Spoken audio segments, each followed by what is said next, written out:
సాధారణంగా ఎవరైనా మనల్ని పరాభవించారు అంటే మనం చాలా బాధపడతాం కదా.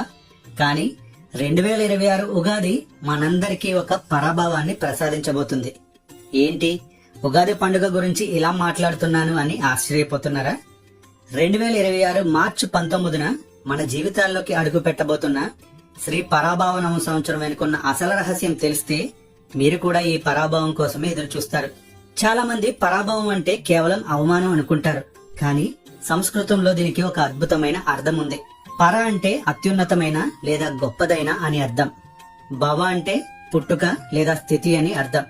అంటే మనలోని అపజయాలను, అహంకారాన్ని, అజ్ఞానాన్ని ఓడించి, అంటే పరాభవం చేసి ఒక ఉన్నతమైన స్థితిలో కొత్తగా జన్మించడమే ఈ సంవత్సర సందేశం.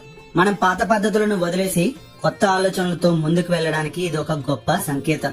ఇక విశ్వావసు సంవత్సరంలో మనం ఎన్నో నేర్చుకున్నాం. కానీ ఈ కొత్త ఏడాది మనల్ని మనం మార్చుకోవాలని చెబుతుంది. ఉదాహరణకు, మనలో ఉన్న బద్ధకాన్ని పరాభవం చేస్తేనే కదా మనం సక్సెస్ వైపు అడుగులు వేస్తాం. మనలోని నెగిటివ్ ఆలోచనలను పరాభవం చేస్తేనే కదా మన మనసు ప్రశాంతంగా ఉంటుంది. కాబట్టి ఈ పరాభవ సంవత్సరం మనకి ఇచ్చే పెద్ద గిఫ్ట్ సెల్ఫ్ ట్రాన్స్ఫర్మేషన్. ఈ మార్పు ఎప్పుడూ తీపిగానే ఉండదు. అందుకే మనం ఉగాది పచ్చడిలో వేప పువ్వు చేదును కూడా కలుపుతాం. కష్టాలను ఓడిస్తేనే సుఖం విలువ తెలుస్తుంది. ఈ శ్రీ పరాభవ సంవత్సరంలో మీరందరూ మీలోని లోపాలను జయించి సరికొత్త ఉత్సాహంతో ముందుకు సాగాలని కోరుకుంటున్నాం.